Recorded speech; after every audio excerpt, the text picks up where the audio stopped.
देखो, बहुत साल गुजार दिए मैंने अपना मन मारते मारते। अब मुझे नहीं रहना इन सब के साथ। आखिर मेरी भी कोई जिंदगी है या नहीं? कब तक तुम्हारे माँ बाप की सेवा करती रहूंगी?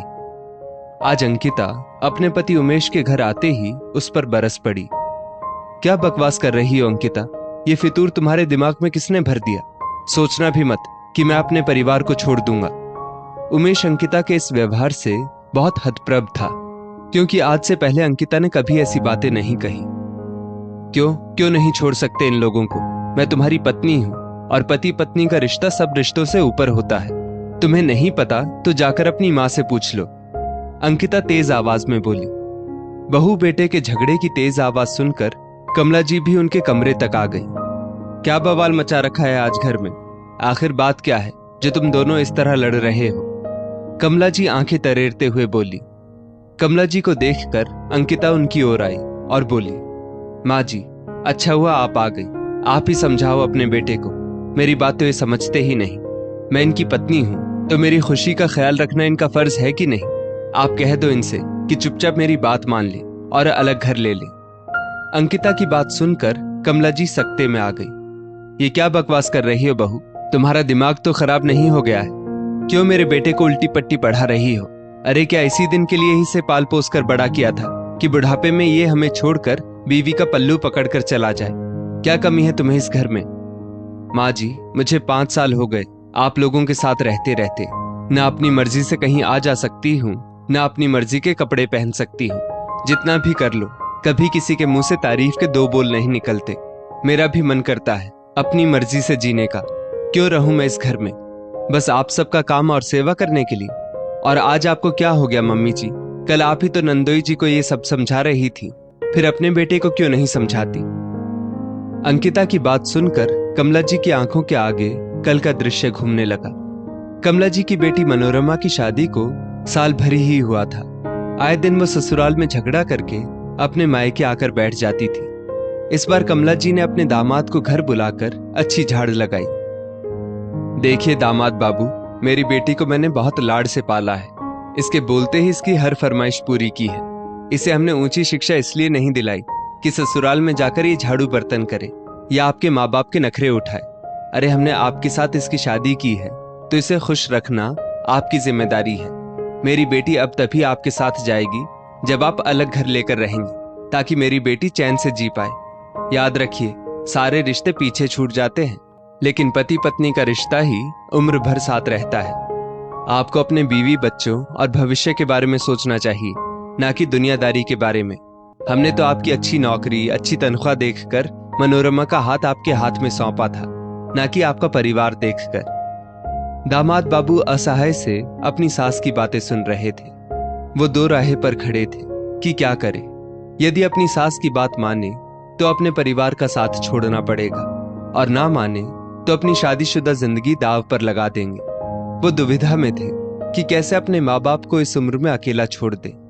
कमला जी कल की बातें याद ही कर रही थी कि अंकिता फिर जोर से बोली, माँ जी क्या हुआ? आप कुछ बोलती क्यों नहीं?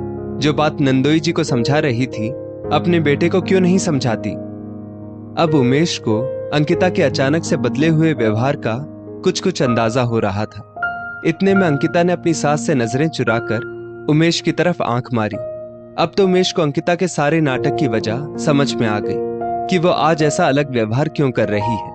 लेकिन वो अनजान बनते हुए बोला, तब तो अंकिता सही कह रही है माँ, मैं भी थक गया हूँ सारे परिवार का बोझ उठाते उठाते। तनख्वाह कब आती है और कब खर्च हो जाती है पता ही नहीं चलता। अलग रहूंगा तो कुछ बचत भी होगी। आखिर मुझे भी अपने भविष्य के बारे में सोचना चाहिए। बस कर बेटा, बस कर। तू तो मेरा श्रवण कुमार है। आज से पहले कभी तूने हमसे ऊंची आवाज में बात भी नहीं की, और आज ये सब बोल रहा है। मेरा तो कलेजा ही बाहर निकल आएगा तेरे जाने के नाम से। वो तो मैं तेरी बहन की खुशी के लिए दामाद बाबू को समझा रही थी। कमला जी अधीर होते हुए बोली, माँ, अब तो आप बेटे और बेटी में भेदभाव कर रही हैं। माँ के लिए तो उसके सभी बच्चे बराबर होने चाहिए ना। आपको बेटी का सुख दिखता है तो मेरा सुख क्यों नहीं दिखाई देता? जब जीजा जी के माँ बाप अकेले रह सकते हैं तो आप लोग क्यों नहीं रह सकते? मुझे भी तो अपने बारे में कुछ सोचना चाहिए। उमेश संजीदा स्वर में बोला, नहीं नहीं बेटा, ऐसा मत बोल। इस उम्र में तू अपनी माँ को छोड़कर कैसे जा सकता है? तेरे बिना मैं किसके सहारे जीऊंगी। मेरी ही मति मारी गई थी कि मैं अपनी बेटी को समझाने की बजाय दामाद बाबू को उल्टी पट्टी पढ़ा रही थी। मैं समझाऊंगी मनोरमा को और दामाद बाबू से माफी भी मांग लूंगी, लेकिन तू कहीं जाने की बात मत करना बेटा। कमला जी का कलेजा बेटे बहू के अलग बस जाने के नाम से ही मुंह को आ गया था। वो बिल्कुल बौखला गई थी।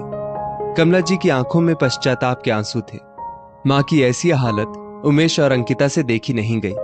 अंकिता अपनी सास का हाथ पकड़कर बोली, माँ जी हम कहीं नहीं जाएंगे। माँ बाप के बिना भी कोई घर घर होता है क्या? मैं तो बस आपको समझाना चाहती थी कि आप जो कर रही हैं वो गलत है। नंदोई जी सिर्फ दीदी के लिए अपने पूरे परिवार को कैसे छोड़ दें, जबकि उनकी कोई गलती भी नहीं है। ऐसा तो नहीं है कि दीदी के ससुराल वाले उन पर कोई अत्याचार करते हैं। अपनी चंद आजादी के लिए परिवार की जिम्मेदारियों से आजाद होना तो कोई हल नहीं है ना। जिस तरह आपको अपना बेटा प्यारा है, नंदोई जी भी तो किसी के बेटे हैं। आखिर उनके माता पिता किसके सहारे अपनी जिंदगी काटेंगे? परिवार से ही तो घर बनता है ना माँ। तू ठीक बोल रही है बहू। मैं एक माँ होकर भी दूसरी माँ का दुख नहीं समझ पा रही थी।